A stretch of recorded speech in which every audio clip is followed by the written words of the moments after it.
PhilHealth On the line. spokesperson, Israel Pargas. Doc Israel Pargas is now on the line. Good morning, Doc.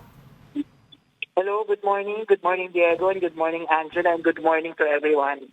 Yes, thank you for joining us today. First off, ano po ba yung reaction ng state insurer natin, ng PhilHealth, na wala na po kayong subsidy from the government? Well, for one, we are surprised because yun pong provision ng pagbibigay ng subsidy for PhilHealth is mga nasa batas din po yan. Yes. Right. Because yun pong subsidy of the government is a premium payment Yeah. for the indirect contributors. So Yes. we were quite surprised also. Opo. Pakiano lang linaw po natin, sino-sino po ba yung mga indirect contributors?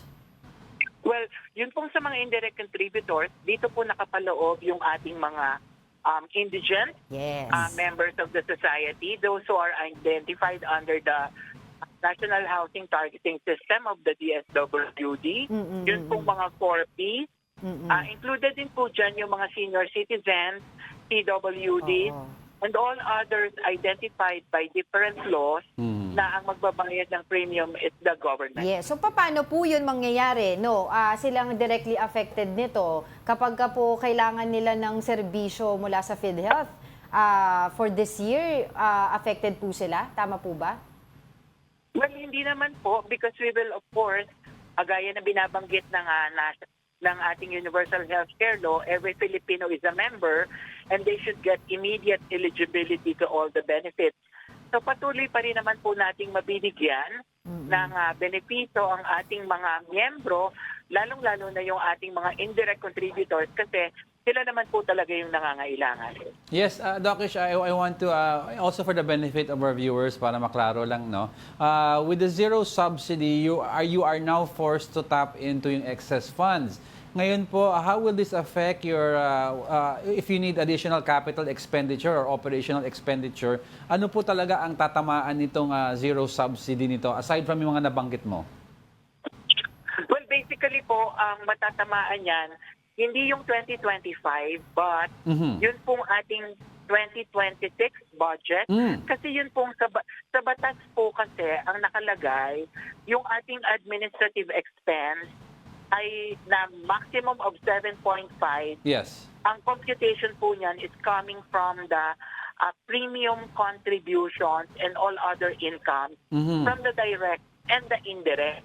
Okay. So kung mawawalan po nung indirect contributions, ibig sabihin, bababa po yung magiging equivalent to the 7.5 admin expense natin for 2026. So admin expense, yung operational expenditures po, usually po saan po Yes. nanggagaling yan? Yes.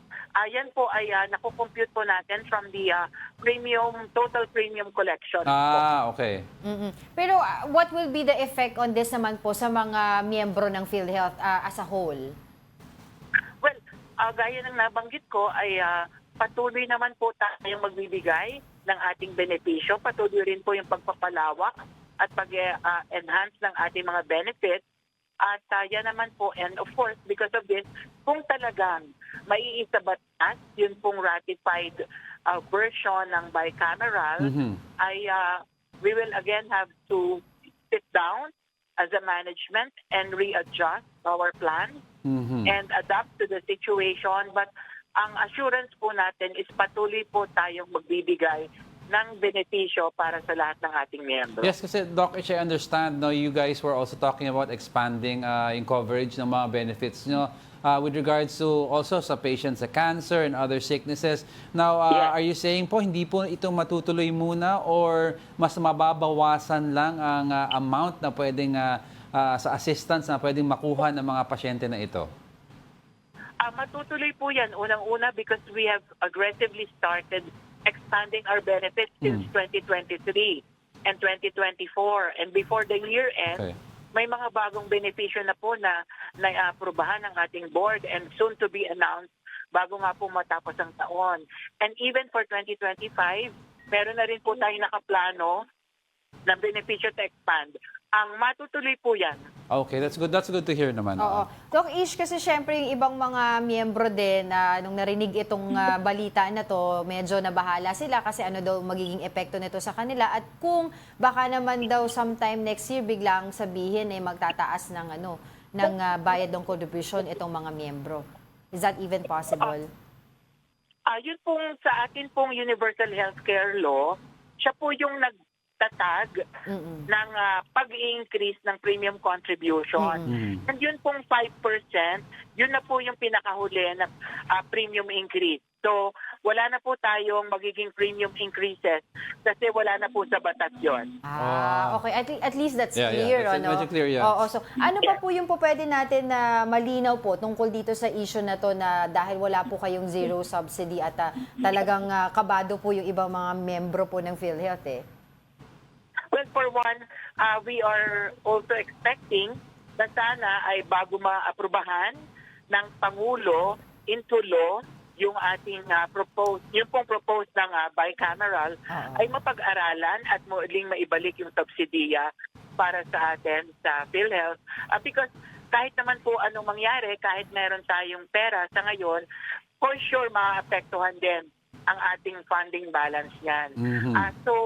Pero ina-assure naman po natin ang ating mga miyembro na patuloy po silang makakakuha ng lahat ng benepisyo na ibinibigay ng PhilHealth at patuloy rin po ang pag-expand natin at pag-enhance pa rin ng ating mga benepisyo. Oh, that's good to hear, Doc Ish. Pero baka naman also you could help us enlighten yung mga ibang mga members ng PhilHealth. It's because they're asking po, bakit po daw meron excess funds ang PhilHealth?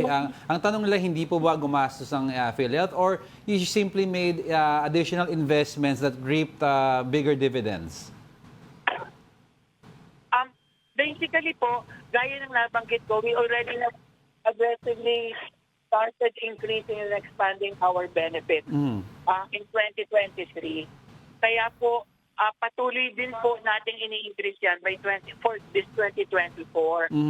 Kung matatandaan nyo, Diego and Angela, we have started increasing and improving yun pong top 10 causes of mortality and morbidity. Tapos noong February 2024, nag-increase po tayo ng 30% across the board sa lahat ng packages natin. And bago matapos ang taon actually, ay baka po makapag-increase muli tayo across the board. Okay.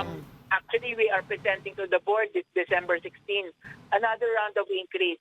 So patuloy po aasahan ng ating mga miyembro na ma-expand pa rin po natin ang ating mga benepisyo. Lastly, Doc Ish, with all the issues hounding PhilHealth, meron po ba tayong nakita sa data natin na decrease ng mga naguhulog ng mga sa side po ng mga voluntary contributors? Kasi syempre yung mga ibang miyembro under their company na talaga naman diretso na yun naguhulog na sila sa PhilHealth But yung mga voluntary contributors, may decrease po ba tayo doon? Well, sa atin pong pagtingin sa ating datos ay wala po at patuloy po ang ating nare-register na members ng PhilHealth, which is now around 91 million members. At gaya nga po ng nabanggit natin, because the UHC naman provided that every Filipino is now a member, ay mas marami po ngayon ang nakakapagbayad. Especially so that we have already also made it more convenient for the members to pay their premium contributions. Ngayon po ay pwede na rin pong magbayad through yun pong mga ID wallets, yung pong katulad katulad po ng GCash, yan po ay accredited na rin natin as a payment avenue. So mas madali na po at mas convenient for our members to pay. Okay. Alright, sige. On that note, maraming salamat po sa inyong oras, PhilHealth spokesperson Israel Pargas. Thank you very much, Diego and Angela, and thank you rin po sa lahat.